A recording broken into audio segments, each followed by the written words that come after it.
Welcome to the Clear Admit MBA Admissions Podcast. I'm Graham Richmond, and this is your wiretaps for Monday, March 17th, 2025. I'm joined by Alex Brown from Cornwall, England. Alex, how are things going? Very good, thank you, Graham. So I guess it's St. Patrick's Day, although I'm guessing maybe that's not a big holiday in England. I don't know. Are people celebrating, or it's not? It's more Ireland, right? So I'd never heard of that holiday until I moved to America. I think it's an American really? holiday that Ireland started to adopt. Wow. No. Is that true? I guess it's possible. It's possible. There's a big Irish population in the U.S. That's true. It is like a massive thing in the U.S. So, well, in any event, if anyone's celebrating, enjoy.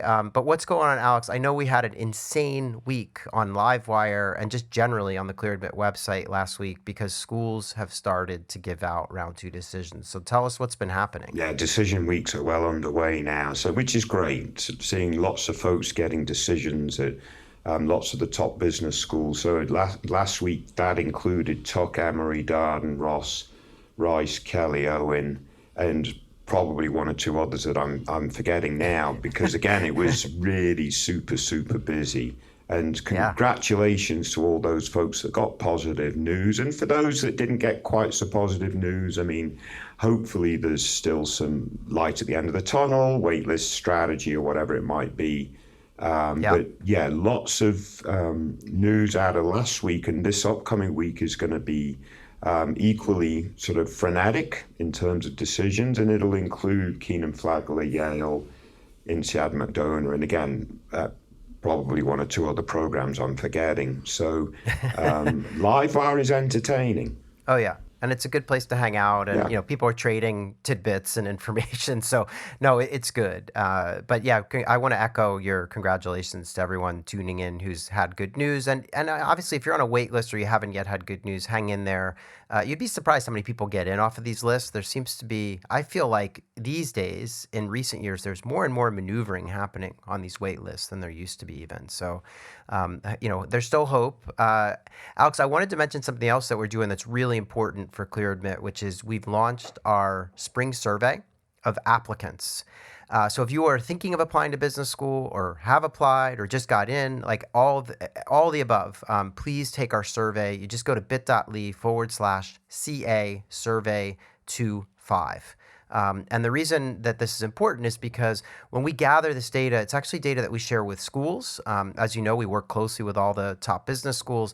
And so this is really vital. In fact, this is kind of how we're able to keep the lights on at Clear Admit. So please, if you have a moment, take the survey. If you know other people applying to business school, please let them know about this. It really helps us to better understand, just how you go about, in this case, the survey is all about how you go about deciding where to apply. So really important stuff, Alex, and hopefully people will take that survey. Yeah, let's hope so. We always have a good sense of how people select schools, but really we only know when we hear directly from those doing the selection. So yeah, absolutely. If you can, please take the short survey.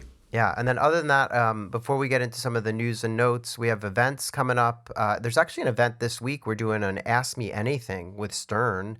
I think that's on the 19th, so that'd be this Wednesday. And we have a sign up for that because you do have to sign up to join us for this kind of live chat with the Stern admissions team.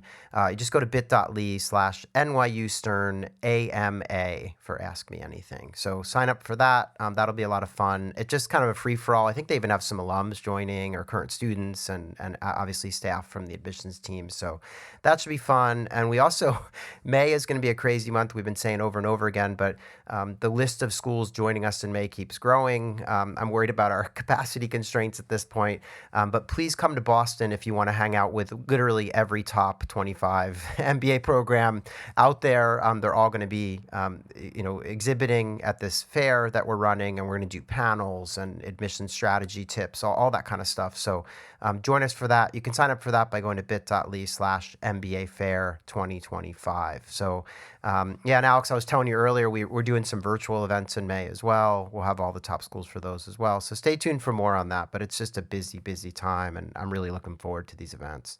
Yeah, May is our month to kick off next season, right? Yeah, basically. Yeah, so it should be a lot of fun. The other thing we did, as I think you'd have to have had your head in the sand not to have noticed some of the changes happening in the world of diversity, equity, and inclusion, and affirmative action, all these different things that the current administration in the United States has sort of taken aim at. So we actually ran a couple of articles I think be useful for people. The first is about all kinds of fellowships, scholarships, and community that exist for women thinking about going to business school. So it's just kind of a summary. There's some school level stuff that's listed, but also some of the big organizations like Forte that we talk a lot about on the podcast.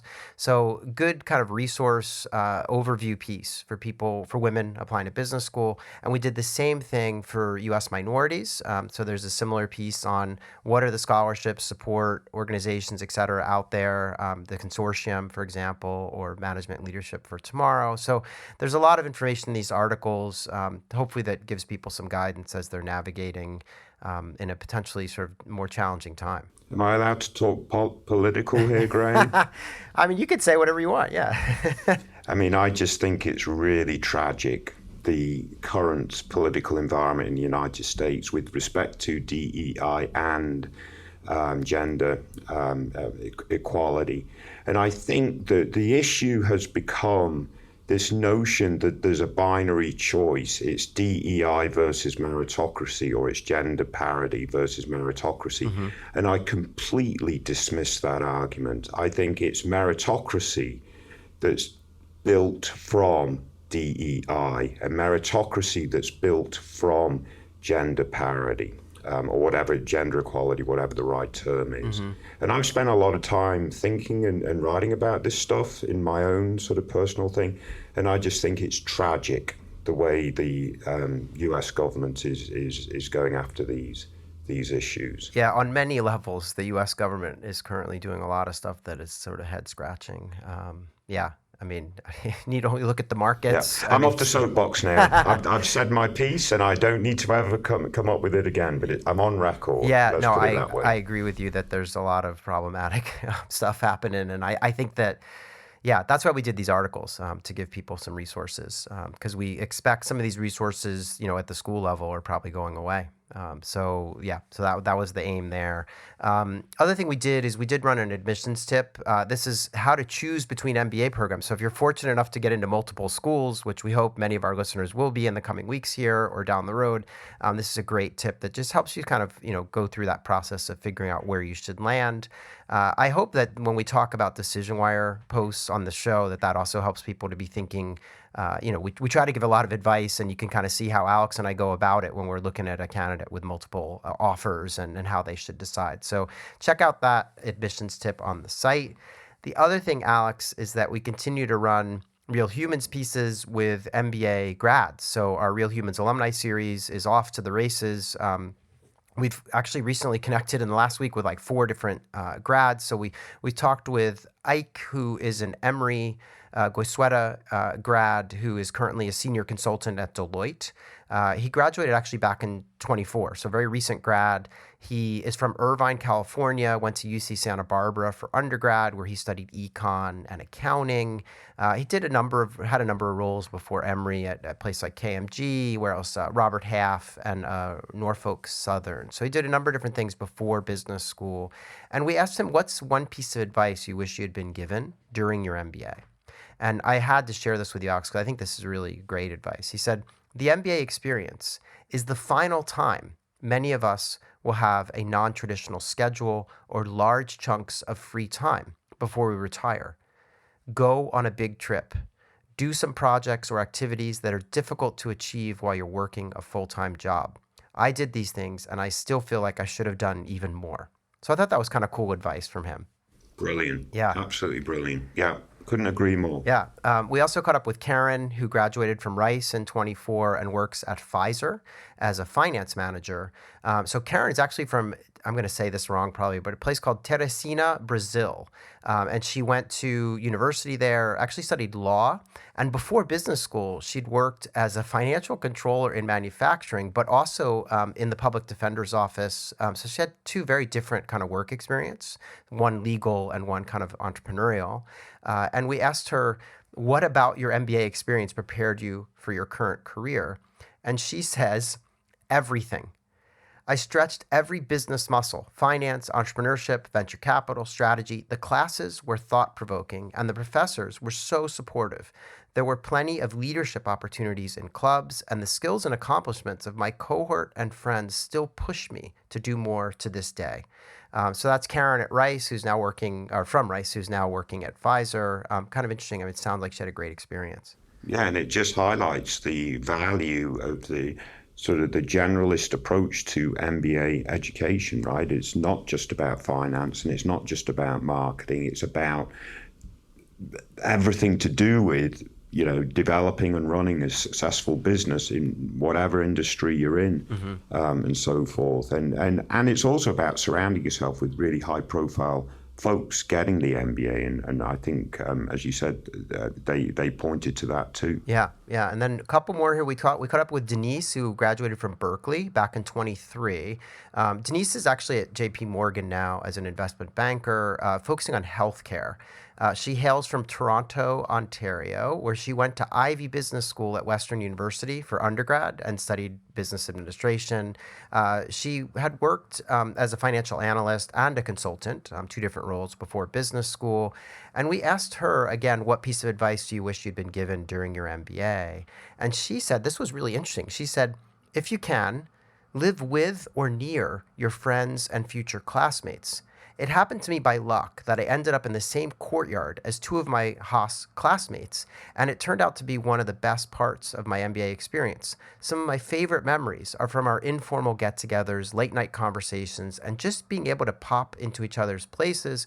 The MBA flies by, and having that built-in community makes it all the more fun and memorable. So I thought that was interesting advice. I hadn't heard anyone say that before, but I mean, it makes a lot of sense. Yeah, it makes a lot of sense. And it's also sort of a plug for going to the welcome weekends or the programs that you're really seriously considering attending, because that's where you're going to meet some of these folks and you're going to start thinking about housing situations, etc. Yeah. So, it's common sense advice, but you can't start planning for that too early, I don't think. Yeah, and the welcome events, they often have like a 2-hour tour of, options for housing in the community that you're going to be settling into. So yeah, you're absolutely right. And they even do roommate pairing or things like that if you need to find someone to live with. So really good advice from Denise at Haas. And our last candidate that we caught up with, a guy named Ashwani, who is a graduate from UC Irvine, Merage. He graduated back in 24, and he is currently a business program manager at Microsoft. So Ashwani comes from Delhi, India. He actually attended the Delhi Technological University, and he had also an array of experiences before business school, which included co-founding a startup, working as a consultant, and then finally serving as a product strategist in the ed tech sector. And we asked him, why did you go to UC Irvine? What were the factors, that kind of led to your decision? And he said that he chose the Paul Merage School of Business for its emphasis on digital transformation, its STEM-designated MBA, and its strategic location on the tech coast. That's what he calls it. He said, additionally, the school's proximity to tech giants like Amazon, Google, and numerous innovative startups provided unparalleled opportunities for industry engagement and professional growth. So that's Ashwani. He's landed at Microsoft, had nice things to say about UC Irvine. No, brilliant. Tech coast, I love that. I've never heard that before, but it must be. I probably live under a rock. So I was going to say, if you're in New York or that, you probably don't like it. Right. Yeah. So, I guess, Californians often call it the best coast. So, I don't know, tech coast, best coast.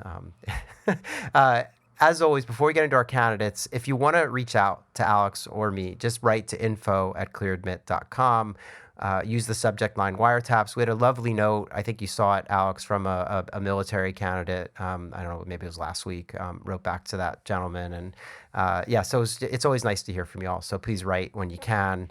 Otherwise, Alex, is there anything you wanted to talk about before we talk about our candidates? Let's kick on. All right. So this is Wiretaps candidate number 1.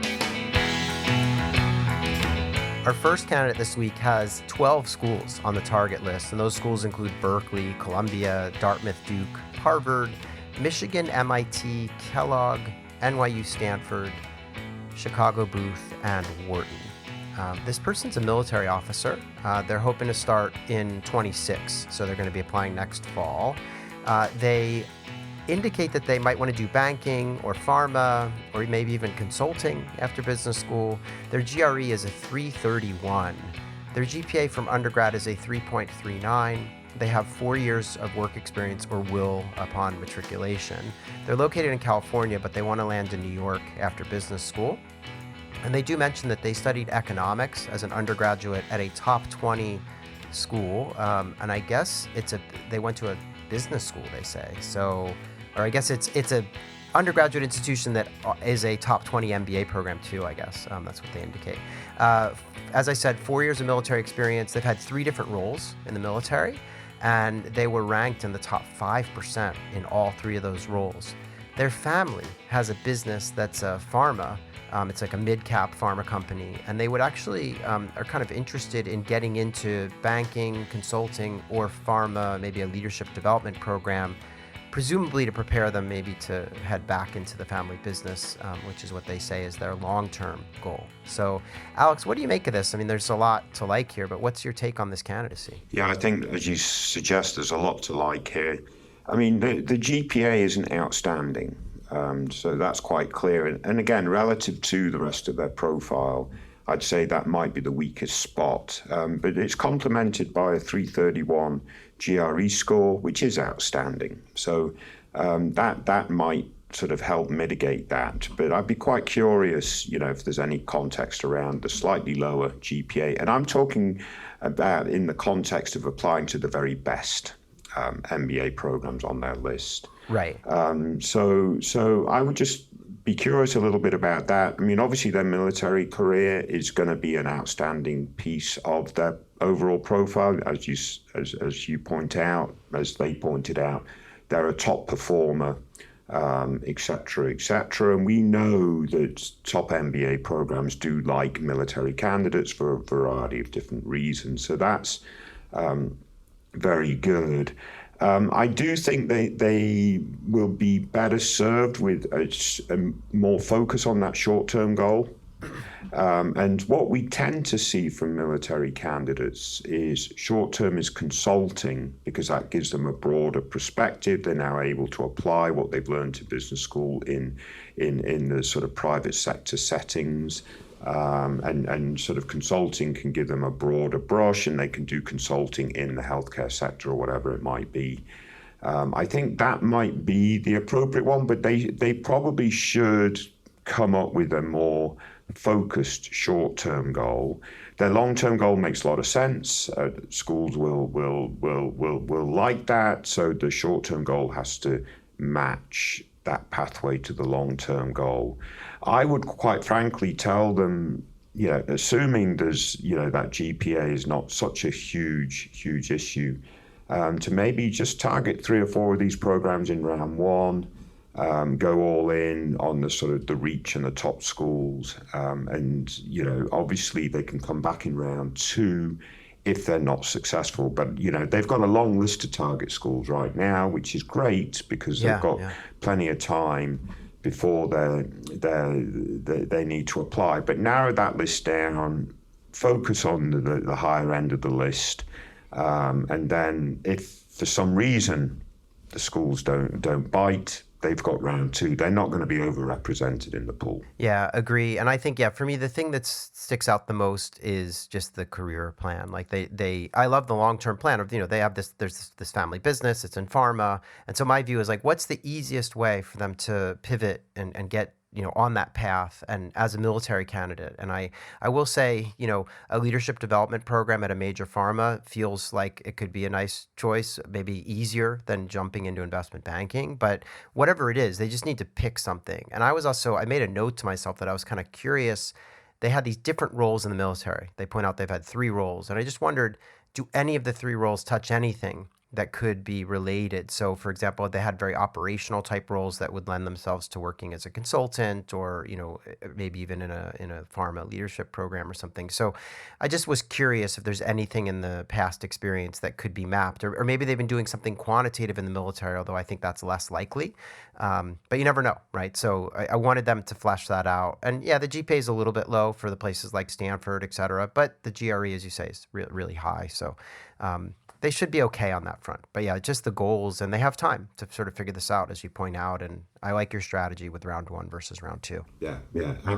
Again, I think this is a very strong profile overall. I'm just being nitpicky on the GPA because what is the weakest part of their overall profile? It's probably going to be the GPA, as well as slightly lack of focus on that short-term goal. Yeah, absolutely. No, I totally agree.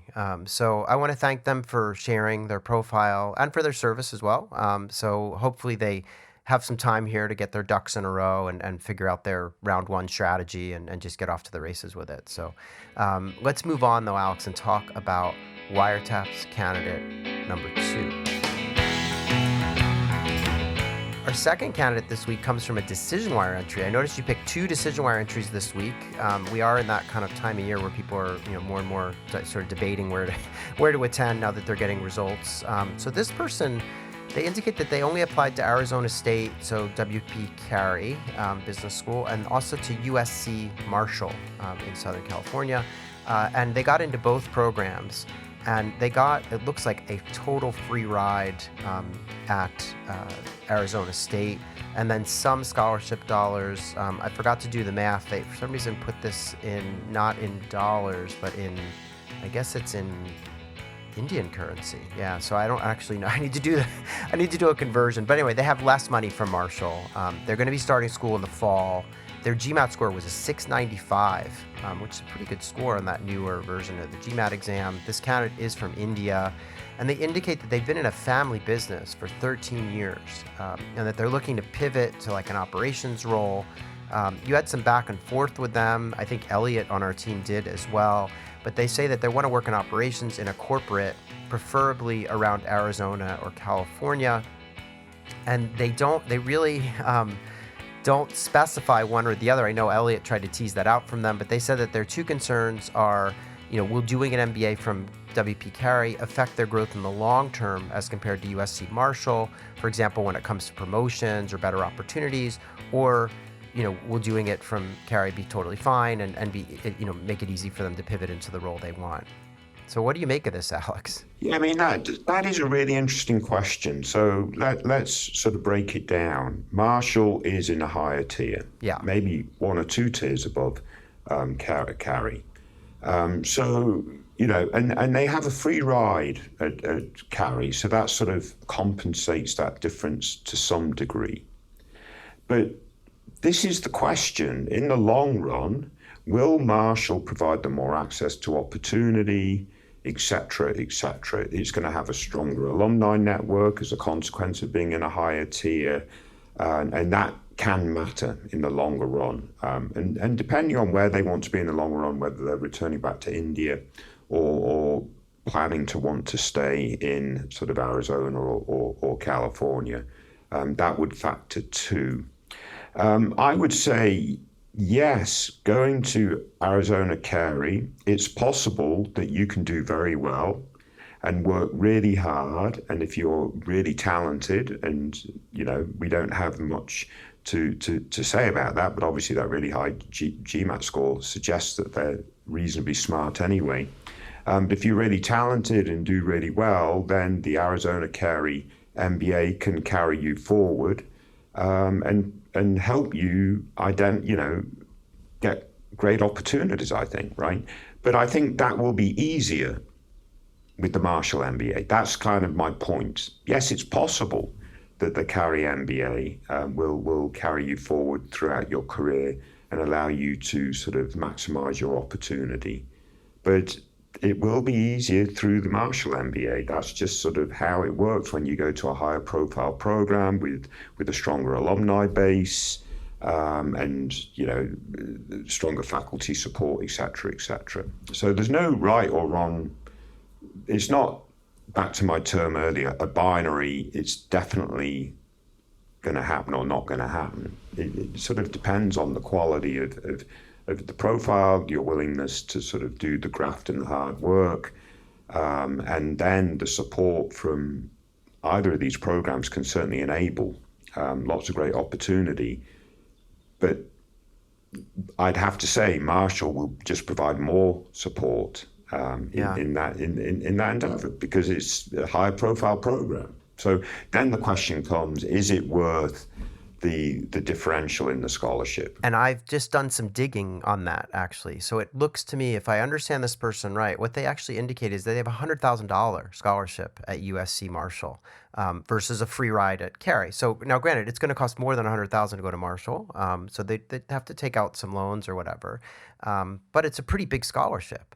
And I think, as you rightly point out, there's a couple tier jump here between these two schools. And so I would also argue that given that neither of these schools are HBS or something, so there's an increased kind of regionality to the network and focus, and I think it'd be really important for this person to think carefully about, do they want to be in Arizona? Because that's, Arizona State is going to have the biggest footprint there, or would they prefer to be in the LA area, in which case USC Marshall's a pretty golden, name in that market, right? So I just think they need to obviously think that through. And but the money, at first I thought, they don't have much at all from Marshall. Well, they have actually a pretty decent sized scholarship. So yeah, I mean, I think you said it well. I mean, the long-term impact of that network is not negligible. And I think it is, Marshall's got a leg up in several ways. So and the other way to look at it is, if you can make Marshall happen, I do think it's worthwhile. If you can't make Marshall happen, then yes, you can do very good things coming out of Arizona Carey. So go off to Arizona and make the most of it. You're just going to have to work a little bit harder with a slightly weaker network and support structure through the rest of your career, right? That's just the way the world works. Yeah. Absolutely. So I want to congratulate this person on getting pretty generous offers from both of these schools. Not an easy choice. I understand why they're debating it, especially, they're coming out of India. So the money is probably pretty important when you just look at the parity between the two countries in terms of earning power, et cetera. So yeah. So in any event, good luck to them. Let's move on, though, and talk about Wiretaps candidate number 3. So our third candidate this week, again, comes from a DecisionWire entry, and this person indicates they applied to Berkeley and Northwestern Kellogg, and they're starting school in the fall. They gave us some stats, not much, so they had a 327 on the GRE, and they do tell us that they want to either get into consulting or technology after business school, and they mentioned Bain, BCG, McKinsey, and then Amazon, Apple, Facebook, Google, Microsoft. So all the usual suspects are gathered here. They can't decide between these two schools. And it sounds like there's no money involved in this instance, or they certainly didn't specify any. So let's assume that they're paying full fare for either of these programs. So what do you make of this? I know both you and Elliot on our team weighed in with some questions, but they haven't answered yet. So we kind of have to operate a little blind here. We don't know exactly what this person's thinking, but all we know is they have these offers at Kellogg and Haas, and they want to work in either consulting or tech. Yeah, I mean, if we looked at the data on sort of ApplyWire and DecisionWire, I'd think the overlap with schools applying, Haas and Kellogg are probably a couple of schools that if you apply to one, you're going to apply to the other. I know Ross and Fuqua fall into that category too. So especially looking at consulting and tech, these two programs are very sort of, often cited for those potential career paths. So it doesn't surprise me, but it also doesn't surprise me that it's not an easy decision. So let's talk about the tiers to start with. Yes, Kellogg, we would argue, is in the tier above Haas. But this is quite close. So Kellogg is part of the M7, so it's in that tier, I would suggest, with Booth and Columbia and Sloan. Booth, Columbia, Sloan, and Kellogg, right? There's 4 of them in that tier. Wharton just slightly above, and then Harvard and Stanford. That's the way I see the top tier programs. Just after that tier of 4, you've got Haas and Yale and Tuck. So they're very close in terms of, Haas is in that tier just behind the tier that Kellogg's in, etc. I just think, frankly, if they know that they want to be in Northern California post MBA, that builds the case for Haas. But if they want more geographic flexibility and, a slightly larger program, more flexibility on resources and focus, then it swings back to Kellogg. Yeah.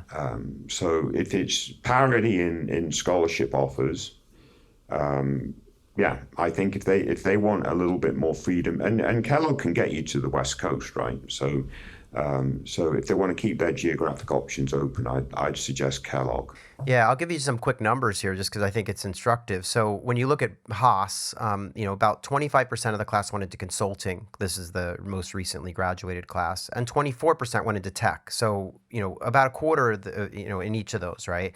That's half the class. Right. And then when we look at Kellogg, we see a slightly different thing. We see 35% heading into consulting and 20% into technology. So a little more than half the class going into those two fields, but. And with an edge to consulting, obviously, for Kellogg, and a slight edge to tech for Berkeley. When we look at the regional placement, though, 78% of Haas grads land on the West Coast. And with Kellogg, it's much more spread around. So they, place 36% in the Midwest, 27% on the West Coast, and 21% on the East Coast. So a little bit more scattered across the U.S. And we talk about that a lot with Kellogg. They're very adept at placing people kind of everywhere. So it comes down to, like you're saying, if this person knows they want to be in California, Haas is probably a great option. And I do really agree with you that there does seem to be this, that tier that Haas is in is increasingly with Yale and Tuck. It's quite close to the tier that, holds the Columbias and Kellogg's and Booths and stuff. So it's not like there's a dramatic difference. But I think there is a pretty big difference. Like if they know they want to do consulting and aren't necessarily convinced they want to land in California, I think Kellogg has a distinct edge here. But if they're like, oh, I want to work in tech in the Bay Area, then, you can't really go wrong with Haas. So I think Kellogg keeps their options open a little bit more broadly. Yeah, exactly. Well said. So in any event, best of luck to this person. It's obviously it'd be great if they knew what they wanted and they could express that if they knew they wanted consulting or tech and knew their geography. So I would advise them to think through that carefully. Go to welcome events if they can, and obviously congratulations on such great offers from two of the top 10 MBA programs. And I think the point is in this case, if they choose Haas or if they choose Kellogg, it's going to be a great choice. Yeah. This is not it's not black and white. It's like they've got to go to Kellogg or they've got to go to Haas. And they can make a very strong argument for each of these programs. Yeah. And if they go to Haas, they should make sure they lived in a courtyard with some other Haas grads, apparently, according to our earlier Real Humans post that we talked about. So in any event, congrats to that person. Thanks for sharing the profile. And Alex, thanks to you, as always, for picking these out. These are exciting times. I think the next few weeks are going to be a lot of fun as we get more and more news from candidates. And just round 2 was really off to the races with their decisions. So I'll talk to you next week. Yeah, very good. Best of luck, everyone. Stay safe. Take care.